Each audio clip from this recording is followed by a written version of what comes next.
Today we're going to do a quick overview on how to access the DP library databases. So if you are in my class, you can just simply find the DP library button on our homepage. However, if you are not in my class and you're viewing this, just go to the DP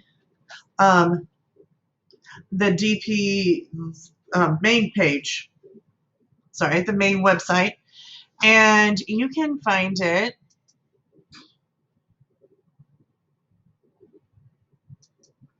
right here under Students, DPHS Library.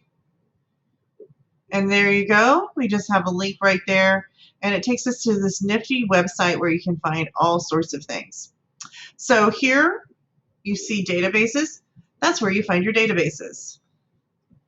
And this one is very important because this is going to give you access codes to most of the databases you see below here.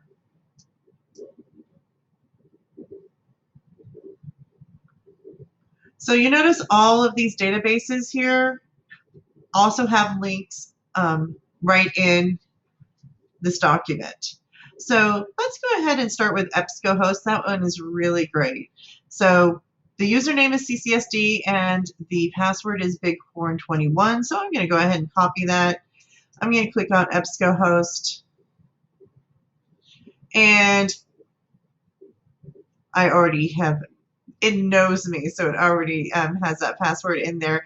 However, you can just simply copy and paste the password or type it in there. It typically does not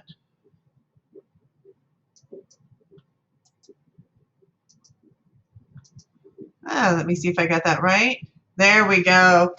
I must have had that wrong. So now, since we're in high school, we want to look at the high school databases, but there are all sorts of interesting things in here. You have some history references, science, all sorts of really great things in here. So we're just going to start with your basic EBSCO. And when you go there, you can see that you can do a basic search for something that you are interested in.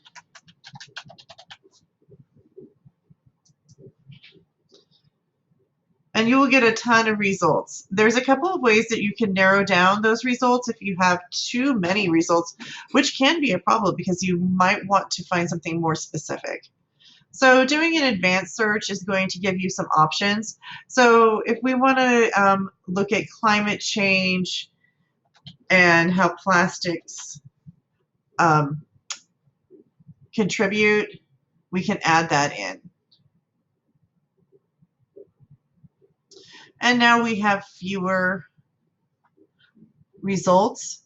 Another very good thing to do is I always limit it to full text, and depending on what I'm doing with it, I'm typically going to limit it to scholarly peer-reviewed journals.